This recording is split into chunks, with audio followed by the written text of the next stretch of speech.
voice on the right side. Thank you for joining us, as always. Thanks, Tucker.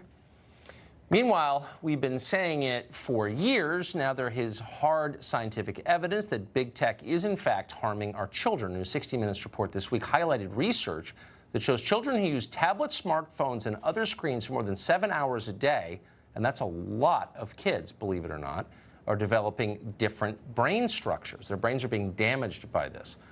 Tom Kersting is a psychotherapist who's written extensively on this subject, and he joins us tonight. You must feel vindicated by this report, Tom. I do. I'm actually happy to see it, to be honest with you, because it's something I've been speaking about for so many years at lectures and in my book. And now we could finally have some scientific preliminary evidence showing exactly what all of this tech is doing to the brain. So what is it doing?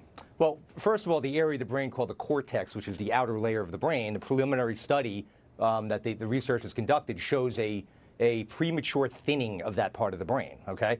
Which is kind of frightening considering the importance of that part of the brain, what it does, how it's very important just for human beings in terms of organizing, planning, and a host of other different things.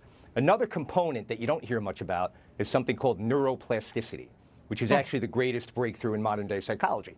And the term plasticity meaning that the brain, although very strong and rigid, can be molded and shaped if placed in the right environment for 3 or more hours per day. We know that the average kid is spending 9 hours a day on average in what I consider to be the most highly stimulating of worlds. And what happens is the brain will actually grow new neural pathways, or will reorganize its circuitry to adapt to that cyber world. And the problem is, what I'm seeing clinically is an unadapting of young kids in the real world, having a very difficult time coping with just the trivial nuances of life, the anxiety disorders, the depressions, and so forth. Yeah, well, and it's all kinds of measurements are showing the horrifying results of it. How young exactly are kids getting addicted? Well, we're seeing right now that there's some research that came out recently that there's the kids as young as 2 years old showing signs of depression.